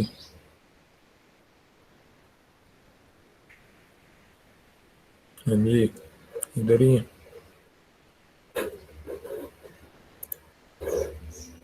Yes sir. अच्छा, अब ये इसको मैं स्टॉप कर लेता हूँ, यहाँ से ये डिस्कनेक्ट भी हम इसको कर लेते हैं, कनेक्ट कर लें। दूसरा तरीका इसके अंदर, अगर आपने सी लैंग्वेज पढ़ी है तो यहाँ इस मेथड के अंदर हम ज़्यादा वो फॉर्मेटिंग के ऑप्शन नहीं होते। तो फॉर्मेटिंग अगर आपने करनी है तो स्ट्रिंग की, तो आप एस प्रिंट एफ का फंक्शन यूज़ कर सकते हैं। एस प्रिंट एफ के फंक्शन में क्या होता है, वो सिंपली आपको अलाउ कर देता है कि आपने इसको किस तरह से फॉर्मेट करना। लेट्स से कि मैं चाहता हूँ कि ये इसको यहाँ से रिमूव कर देते हैं।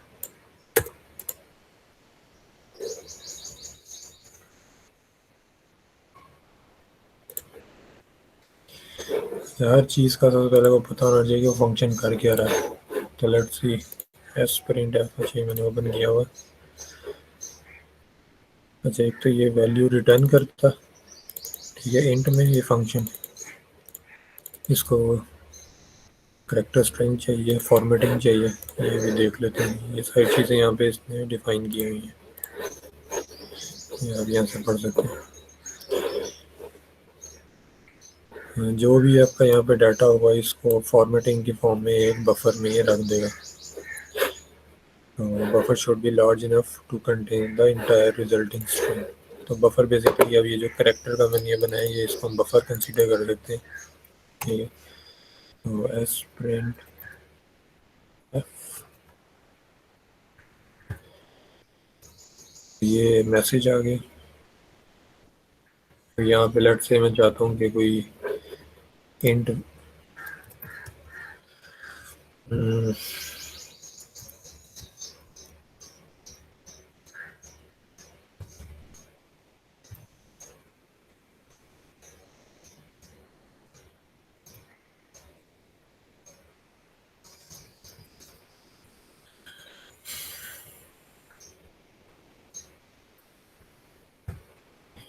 जो वैल्यूज हम डिफाइन कर लेते हैं।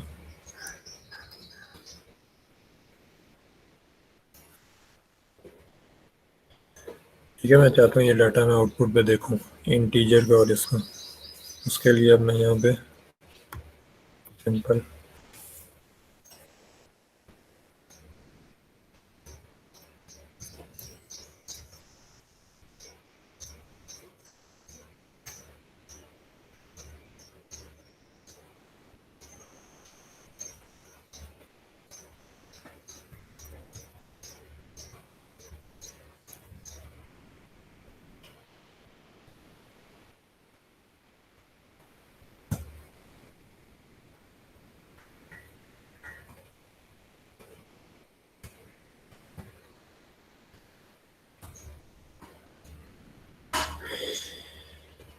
तो ये आ जाएगा 30 के अंदर होपफुली।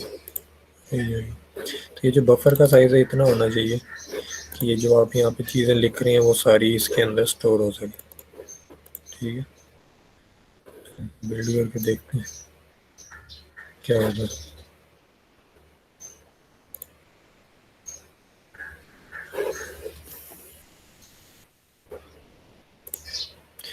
ये पहले हमने एक कंसोल से क्रिएट किया था। जब एक दफ़ा क्रिएट कर लिया तो वो विंडो आपको यहाँ पे शो हो रही है। इसको क्लिक करें, कनेक्ट कर लें, लेट्स सी क्या होता है।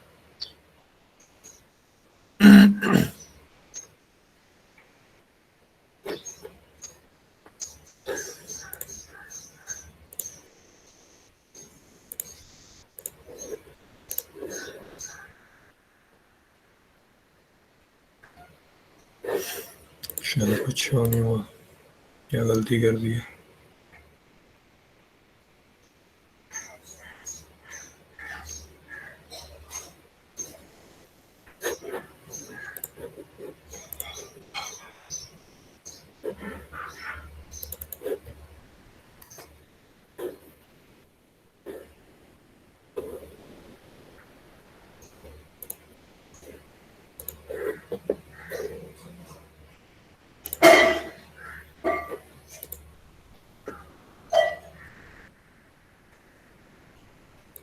अगर तो कोई एरर होगा तो ये इसको डिस्प्ले नहीं कर रहा। ठीक है, ये देख लेते हैं क्या एरर है।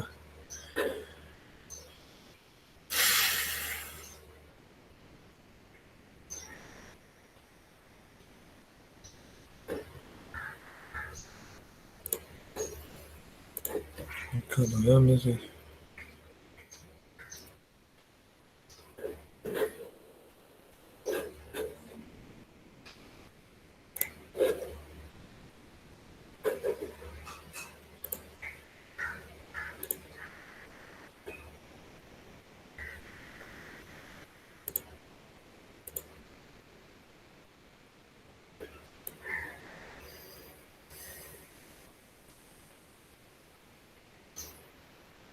मीटिंग में यहाँ पे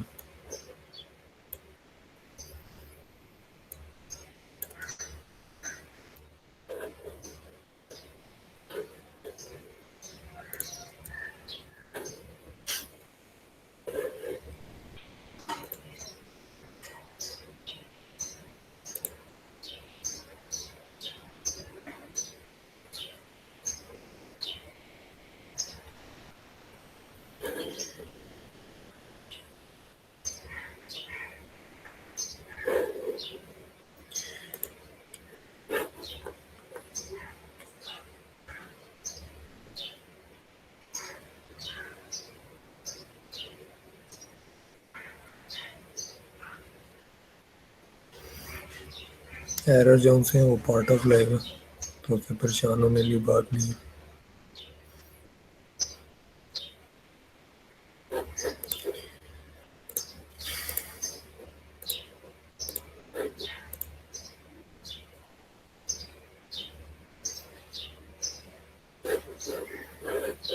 वियर्ड एरर आ रहा है।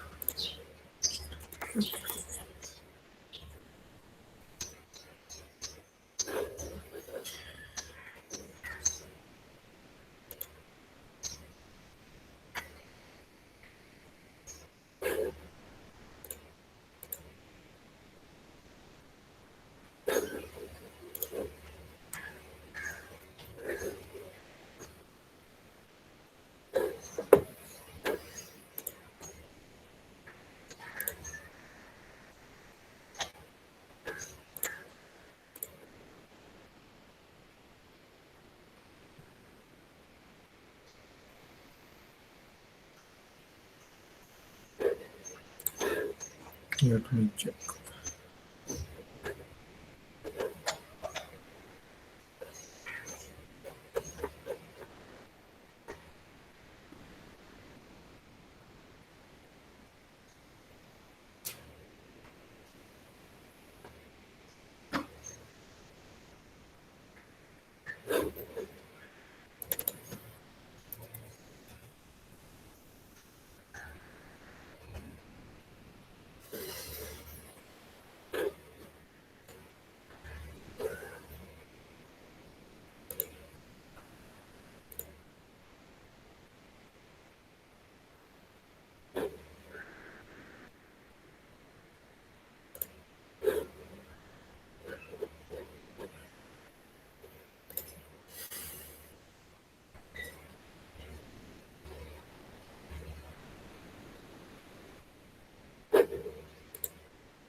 एरर आना तो नहीं चाहिए।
यहाँ पे जो मुझे इशू लग रहा है इससे।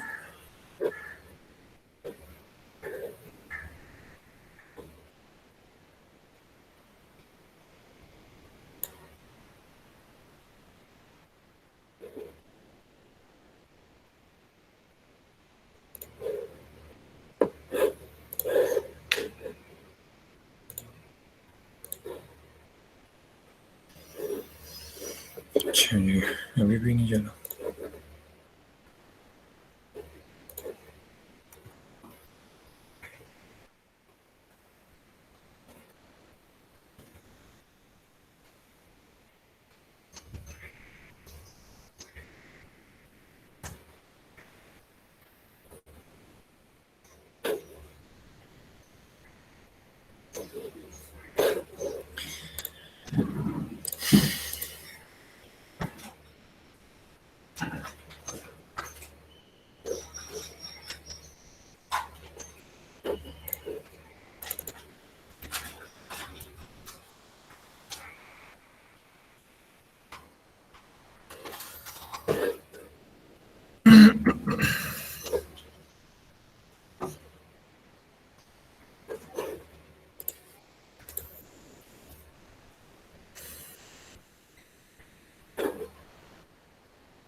प्रिंटिंग तो शुरू होगी है दोबारा, लेकिन कोई मिस्टेक मैंने की हुई है जो कि मुझे भी नहीं अभी नज़र आ रही।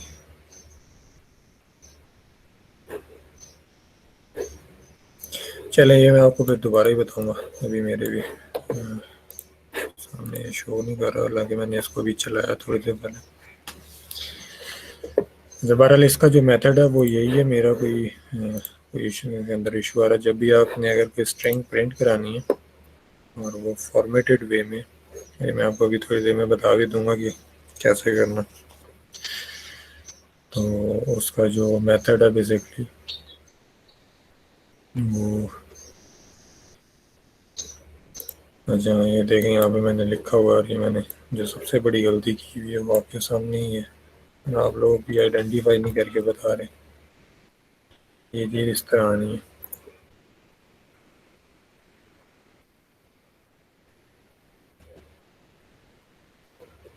चलो, ये तो हो गया रिजॉल्व इशू।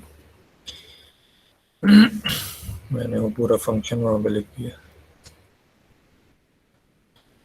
उस तरह भी ऐसे कर सकते हैं, लेकिन वो दूसरे प्रिंट एफ के लिए।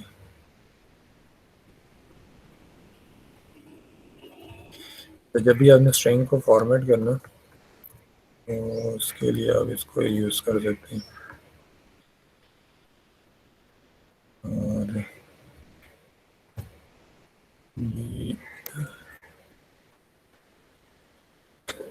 वेट करते हैं, होपफुली अब ये चल जाएगा।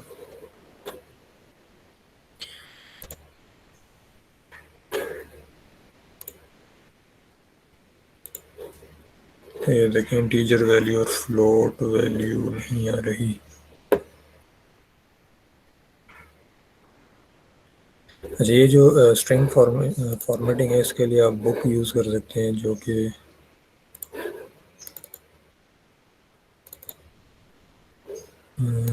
लेट अस सी की एक बड़ी पॉपुलर बुक है। इसके अंदर ये बड़ी अच्छी इन्होंने सी लैंग्वेज के ऊपर अगर आपने काम करना तो ये आप बुक को यहाँ से फॉलो कर सकते हैं। इसके अंदर बड़ी अच्छी डिटेल्स उनसे आपको मिल सकती हैं, किस तरह से प्योर सी लैंग्वेज के अंदर कोड हो रहा होता है। ठीक है, ये यहाँ से आप इन चीज़ों को देख सकते हैं।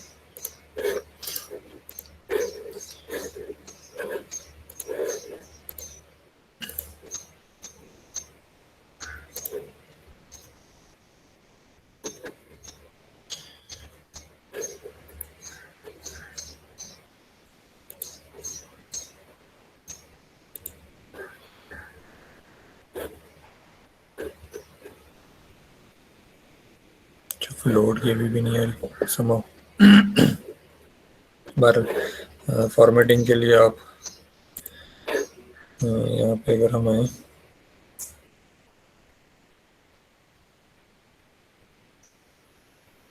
तो ये डिफरेंट मेथड्स यहाँ पे बताए हुए हैं कि किस तरह से हम डाटा को फॉर्मेट कर सकते हैं। तो मैंने ऐसे किया तो इसी तरह ये फॉर्मेट, लेकिन समझो ये मेरा नहीं चल रहा। मे बी ये एस्प्रिंट एफ के अंदर ये फीचर ना हो, क्योंकि मैं एस्प्रिंट एफ यूज़ कर रहे हैं, यहाँ पे प्रिंट एफ को यूज़ किया जा रहा है बुक में। तो इसमें होता सिंपल ये है कि जो भी आपने डिजिट की वैल्यू परसेंटेज लिखें तो ये करस्पॉन्ड करेगा आपके इन वैल्यूज़ के साथ। तो पी के अंदर जो भी डाटा है वो पहले आ जाएगा। तो ये इस तरह से चल रहा होगा।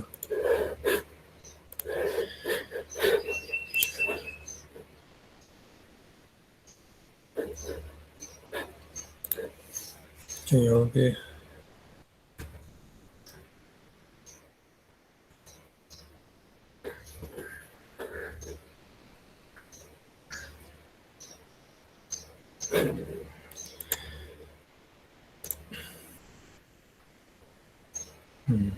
जो वगैरह यहाँ पे आई थिंक जो फ्लोट है, इसमें जो डाटा टाइप्स हैं उसका थोड़ा सा फ़र्क है। डाटा टाइप्स आप लोग पैरेलल में ऑनलाइन देख सकते हैं क्या क्या डाटा टाइप्स हैं। हमें क्योंकि एक एक चीज़ की डिटेल में नहीं जा सकते। अच्छा, नेक्स्ट चीज़ है कि आप लोगों ने इसको प्रोटीएस पे कैसे करना। जस्ट इन केस अगर कोई प्रोटीएस पे इसको चलाना चाह रहा है तो प्रोटीएस पे ये कैसे होगा। प्रोटीएस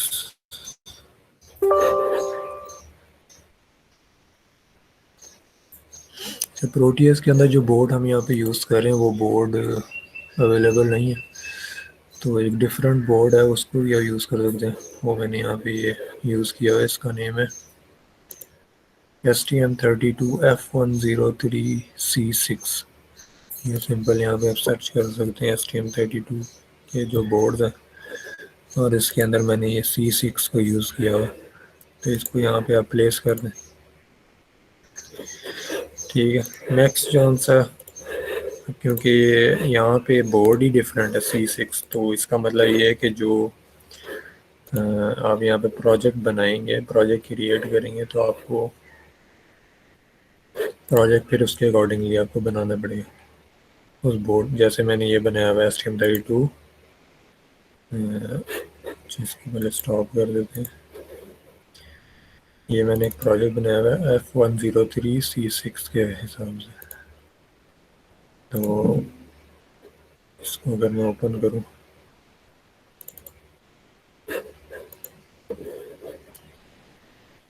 तो यहाँ पे भी सिंपल एक मैंने टॉगल का ही कोड लिखा हुआ है। इसमें आप सीरियल कम्युनिकेशन भी का भी लिख सकते हैं, और सीरियल प्रिंटिंग अगर आपने करनी है तो सीरियल पोर्ट्स को यूज़ कर सकते हैं। इसके लिए अब आपको इसकी डाटा शीट खुद से देखनी पड़ेगी। इसकी डिटेल्स वही सेम मेथड है डिटेल्स देखने का। इसका आप सिंपल PDF मैनुअल डाउनलोड करें, वहाँ से आप डिटेल्स देख सकते हैं। ओके, अच्छा ये जो ये कोड है यहाँ पे जब आप आते हैं, जैसे यहाँ से मैंने ब्लिंक करना है LED को दोबारा, और सिस्टम क्लॉक में आगे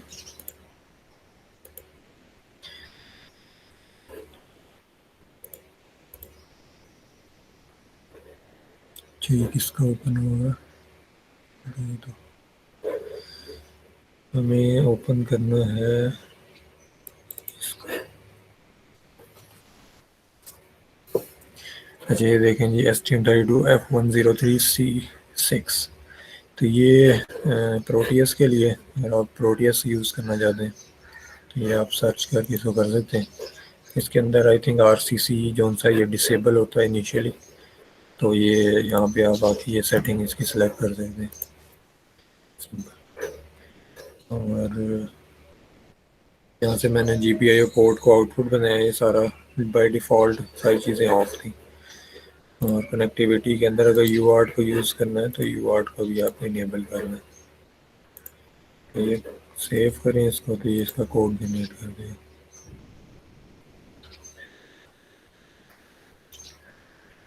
अच्छा, तो ये इसका कोड आ गया, उसमें हमने ये ऑलरेडी लिखा हुआ है। अब क्योंकि हेक्स फाइल के लिए हमें हेक्स फाइल को जनरेट करना पड़ता है, तो उसके लिए प्रोजेक्ट में है प्रॉपर्टीज़, सेटिंग्स, टूल सेटिंग्स, और यहाँ से आप इसको इनेबल कर सकते हैं convert to Intel hex file. Apply and close करें, देन प्रोटियस में आके पहले इसको आपको बिल्ड करना पड़ेगा। बिल्ड करेंगे तो इसकी हेक्स फाइल जनरेट हो जाएगी। अब ये हेक्स फाइल पड़ी कहाँ पे हुई है, ये आपकी वर्क स्पेस में पड़ी हुई है, ठीक है। जिसका मेरा ये जिस पीस में तो यहाँ पे STM32 क्यूब की वर्क स्पेस है, ठीक, क्यूब ID। यहाँ पे जो प्रोजेक्ट मैंने बनाया वो है जी STM32 F103C6 का प्रोटियस के लिए। इधर से डीबग और ये हेक्स फाइल, इसको हम ओपन कर लें। तो यहाँ पे आप देख रहे होंगे कि मैंने सप्लाई वगैरह इसका दी हुई है। इसका रीज़न क्या है, रीज़न ये है कि अगर मैं इसको रिमूव कर दूँ और इसको रन करूँ तो कहेगा जी आपने तो पावर सप्लाई ये स्पेसिफाई नहीं की ग्राउंड, और ये तो स्पेसिफाई करने के लिए मैंने ये ऐड किया हुआ। ये बेसिकली कर क्या रहा है,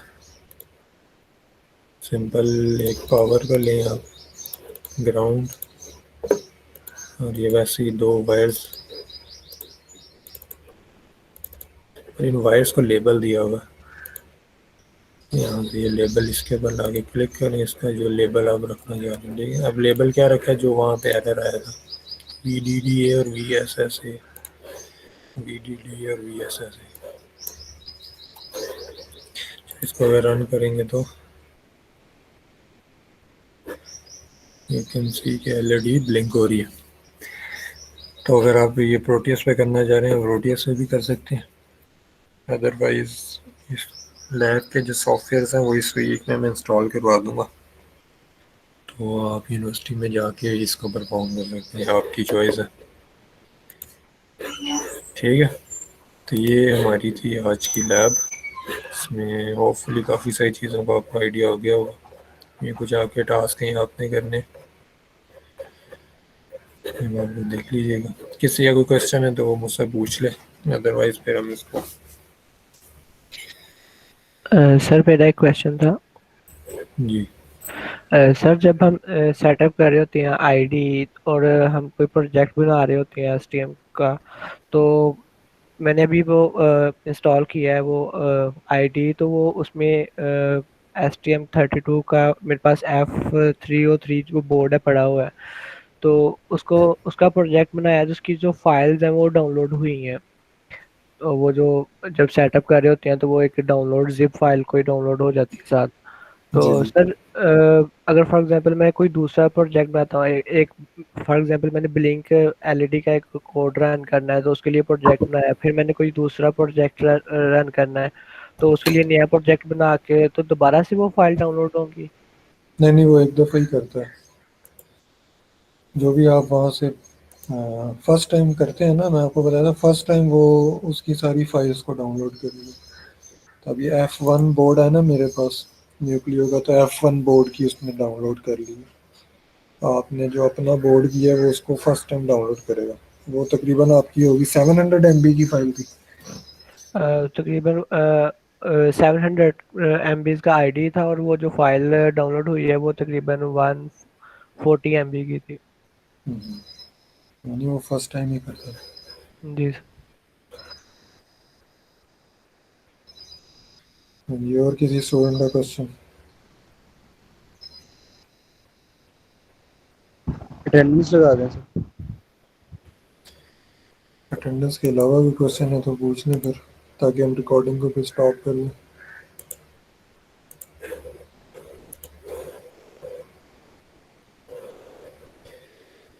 इसका मतलब ये है कि आप लोगों को या तो समझ आ गई है या फिर अपोजिट केस है। बाकी ये चीज़ें करके आती हैं।